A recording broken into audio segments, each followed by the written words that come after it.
చేసుకోవాలనే చిన్న భయంతో ప్రారంభమైంది. ఎప్పుడు గుర్తుంచుకోండి, చిన్న విషయాలతోనే ప్రారంభమవుద్ది పతనం.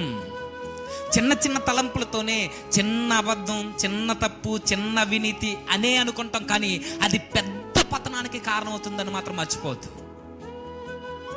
దేవుడు హెచ్చరిస్తాడు కానీ వినలేదు. ఆ రోజు మనలో కూడా ఉంటాయి చిన్న చిన్న భయాలు, కానీ చాలా పెద్ద పాపం చేయడానికి అవి కారణం అయిపోతాయి. మనం కూడా అనుకుంటాం ఎప్పుడు దేవుడు దేవుడు దేవుడు అని తిరిగితే నా ఫ్యూచర్ ఏమవుద్ది, ఏమవడం ఏంటి, దేవుడు దేవుడు అని తిరిగితే నీ ఫ్యూచర్ వెలిగిపోద్ది. అదే భయం నిన్ను వెంటాడింది అనుకోండి, నీ ఫ్యూచర్ ఏంటో కూడా నీకు అర్థం కాదు. ఎప్పుడు దేవుడు నిజాయితీ అని బ్రతికితే నా జాబ్ సంగతి ఏంటి అని అంటే, జాబ్ చేయి, నేను ఎవడొద్దన్నాడు, చెయ్యాలి ఖచ్చితంగా.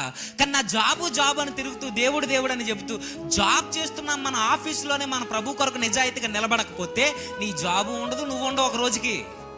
యెరోబాము జీవితంలో అదే జరిగింది. చిన్న భయం, ఇక్కడ నేను క్రిస్టియన్ అని చెప్పుకుంటే ఏమవుద్దని. ఏమవడం ఏంటి, మహా అయితే ఉద్యోగం పోద్ది, మహా అయితే నీ జీతంలో నీకు వచ్చే వచ్చే బోనస్లు తగ్గిపోతాయి, లేకపోతే నీ చుట్టూ ఉన్న నీ క్యాబిన్లో ఉన్నవారు నీకు శత్రువులు అవుతారు, నీ కాలేజీలో నీ స్నేహితులు నీకు విరోధులు అవుతారు. అంతకు మించి ఏం జరుగుద్ది?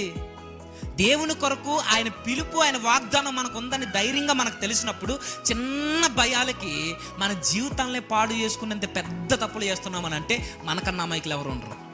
నా కెరీర్ ఏమైపోద్ది, నా కుటుంబం ఏమైపోద్ది, నేను ఇది చేయకపోతే, ఇది తాగకపోతే, ఇది చూడకపోతే నా ఫ్రెండ్స్ నాతో సహవాసాలు చేయరని వారిని బట్టి నీ విశ్వాసాన్ని చిన్నగా చూస్తే నువ్వు మెల్లిమెల్లిగా తెలియకుండానే యెరోబాములానే నీ జీవితం కూడా అవుద్ది. యెరోబాముకి ఇచ్చినట్టు నీకు కూడా ఇస్తాడు.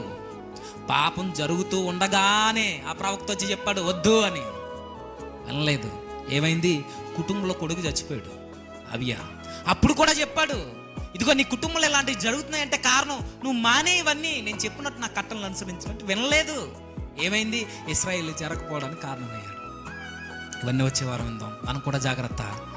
దేవుని పిలుపు మనకున్నప్పుడు మనం ఏం భయపడిన అవసరం లేదు. దేవుడు మనల్ని పిలిచిన వాడు, నమ్మదగిన వాడని మనం బలంగా నిశ్చయించుకుంటే మన రక్షణను కొనసాగించేది కూడా ఆయనే. యెరోబాము తన స్వనీతితో కట్టాలనుకున్నాడు రాజ్యాన్ని, కానీ దేవుడు అన్నాడు, నువ్వు నా మీద ఆధారపడితే చాలయ్యా, నీ రాజ్యాన్ని స్థిరపరిచేద్ది నేనని. దావీదుకు ఉంది కాబట్టి బుద్ధి. తప్పు చేశాడు కానీ తిరిగి చూశాడు. కానీ యెరోబాము తప్పు చేశాడు కానీ తిరిగి చూడాల. ఇద్దరికున్న వ్యత్యాసం ఒకటే. ఇద్దరు తప్పు చేశారు, ఇద్దరిలో పతనం ఉంది, ఇద్దరిలో చెడు తలంపులు ఉన్నాయి, ఇద్దరు పాపాత్ములే. కానీ ఇద్దరి చరిత్రలో ఒకే ఒక మార్పు. దావీదు తిరిగి చూశాడు విరిగిన మనసుతో, యెరోబాము తన హృదయాన్ని కఠినపరుచుకున్నాడు.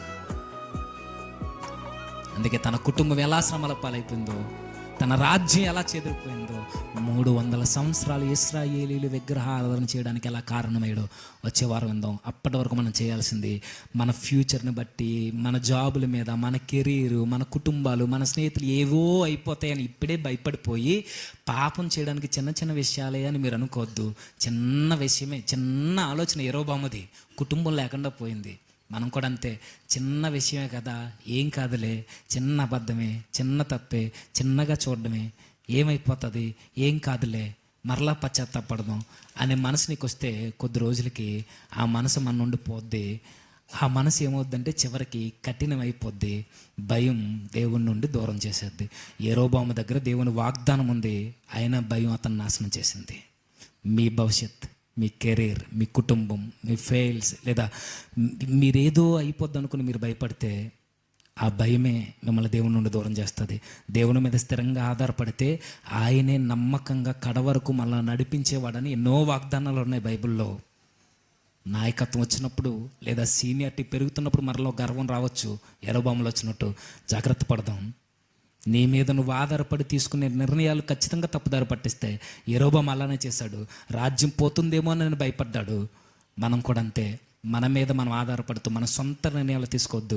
వాక్యం ఎలా చెబుతుందో అలానే చేద్దాం. దేవుని మాటను మార్చడం అత్యంత ప్రమాదకరమని ఆ రోజు యెరోబాముకి తెలియలేదు. మార్చేశాడు. కొత్త పండుగ తీసుకొచ్చాడు, ఆరాధన స్థలాలను మార్చేశాడు. మనం కూడా పర్వాలేదు అనే భావంలో దేవుడు అర్థం చేసుకుంటాడని చెబితే నేను చెప్తున్నాను, బైబిల్ చెప్పింది, వాక్యం చెప్పింది కాకుండా ఆరాధనలో కొత్త పద్ధతులు తీసుకొచ్చి కొత్త కొత్త డ్యాన్స్ ప్రోగ్రాంలు పెట్టారనుకోండి, దేవుడు చూస్తాడు. యెరోబాముకి తీర్చిన తీర్పే నీకు కూడా వస్తాయి. బంగారు దూడలు ఆకర్షణీయంగానే ఉంటాయి, కానీ అవి చాలా ప్రమాదకరమైనవి. అవి దేవుడు కాదు. ఈరోజు మనల్ని ఆకర్షించేవి కూడా చాలా ఉంటాయి, కానీ ఆకర్షణకు లొంగిపోతే మాత్రం మనం మన దేవునికి దూరం అయిపోతాం. జాగ్రత్త. మన రక్షణ కాపాడుకోవాలి అంటే మనం జాగ్రత్తగా ఉండాలి. ఆ రక్షణ కొనసాగించే వాడి మీద మనం ఆధారపడాలి. రాజ్యం చేజేతులారా పోగొట్టుకున్నాడు, కుటుంబాన్ని కూడా పోగొట్టుకున్నాడు, రాజ్యం అంతటిని విగ్రహారంతో నింపేశాడు. పాపం ఎప్పుడు చిన్నదిగానే మొదలవుతుంది, కానీ చాలా పెద్ద పరిణామాలు, చాలా పెద్ద మార్పులు తీసుకొస్తే చిన్న మార్పు వల్ల రాజ్యమే కూలిపోయిందంటే మన కుటుంబాలు, మన భవిష్యత్తులు, మన బ్రతుకులంతా. కాబట్టి పాపాన్ని ఎప్పుడు చిన్నగా చూడకండి, పాపాన్ని ఎప్పుడు తక్కువ అంచనా వేయకండి. మన భయంలోంచి పుట్టుకొచ్చే ఆలోచనలతో జాగ్రత్త.